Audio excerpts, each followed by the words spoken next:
Hello everybody, this is Danny from Deepsouth Homestead. We're back out here again this morning to work on the greenhouse. Yes, it's cold again. It's hard to fool with metal when it's cold every morning, but nevertheless, rain is fixing to move in. We want to get as much done as we can, although we probably won't complete the greenhouse, but we will get some more of it done. Where we're at now on the phase of the greenhouse is putting in what the company calls the hip boards. This is a board. You have the right to choose whatever height you want that hip board on the high sidewall greenhouse. We have chosen to go with 3 foot 1 inch between the base and the bottom of the hip board. In order to accomplish this, Wanda and I have cut some 3 foot 1 inch 2x4s that we will sit on top of this board. We'll put one here. We'll put one down a little bit further down there, and we will lay our 2x6 on top of this. That saves us from having to try to hold it. And we've also taken and went along every post and we've put a mark. That way, in case the hip board has a crook in it, we can lift it up or lift it down as we fasten it to make sure that we're keeping the hip board nice and straight. Now, you want to choose as straight a lumber as you can. Guys, there's no such thing as really good straight lumber anymore. But now you'll notice there is a string on the back side. From the top of this, we came up 3.5 inches and put the string. Now keep in mind that the hip board itself is 5.5 inches wide, which means that the hip board will actually come way up here. The string on the back side is for the 2-hole straps that we're going to be putting on. We're going to go down through here first, and we're going to install all the 2-hole straps on from the back side around this pipe. This piece here is called the 2-hole strap right here. We're going to be taking it, we're going to come around the back side of the pipe where the string is, and we're going to clamp it like this. We're going to put a Tech screw in it. That will hold it in place so that once we hold the board up here, all we've got to do is go along and put our screws through the 2-hole strap into the hip board. It's a lot easier to do it that way. It's rather than try to fight and wrestle with it. Makes it so much simpler. That's the plan on that. Now remember, on the end one here, you're going to take your hammer and you're going to flatten out one of these ears on this so that it reaches around the end of it and screws into the end of your hip board here and back around the side here, and have a Tech screw in it also. So that's the phase that we're at right now. We're going to go ahead and try to go down through there and get these screwed on at this point.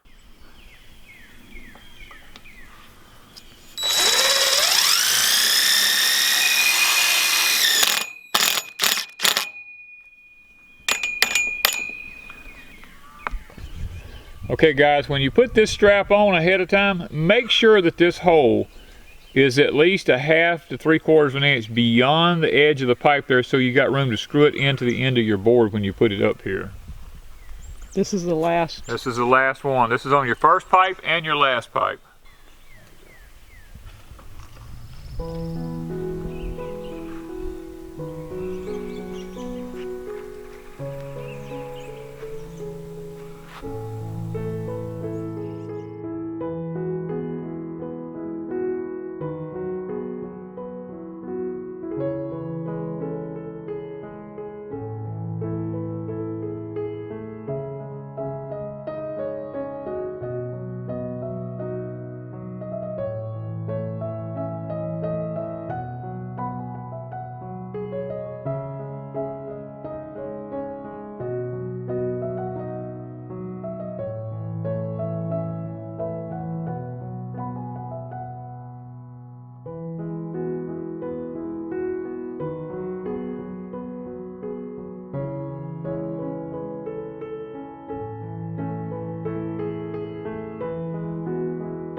Okay guys, y'all saw me run a router and you see me run a skill saw. We have 16-foot 2x10s here. I just ordered a bunch of them. What I'm doing is ripping them in half to make my hip boards on the greenhouse out of. The router, I'm running down one edge of the board so that this is the one that goes at the very top of the greenhouse. I'm routing the top edge of it so I don't have a sharp corner on the wood. The wood is kind of rounded off, so when I pull the poly over the top of it, I don't have to worry so much about something hanging on the poly and tearing, or the wind getting a whipping at some point. It has a round surface for the poly to lay against. That's the purpose for doing what I've been doing.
All right, they actually sent pipe bracing to go inside this greenhouse, but with our wind loads that we have here, hurricane seasons and stuff like that, we just felt like that it would probably be better if we doubled out this here. It took us a solid 2x4. We're screwing it right now temporarily. I'm going to be getting some 3/8 carriage bolts, run them through from the outside in at the bottom, the middle, and the top corner up there, and bolting this thing in. We're going to put one on all 4 corners like this, and I believe that that will probably be all we need to help this thing to sturdy it up. So I don't think you can get any stronger than this. I just didn't trust the little small pipes with the little strap clamps on them for the kind of wind loads that we have. Now, if you don't have a heavy wind load and you're not in a hurricane area, they're probably fine. But for our load here, we're choosing to go ahead and to beef ours up a little more than a person normally would.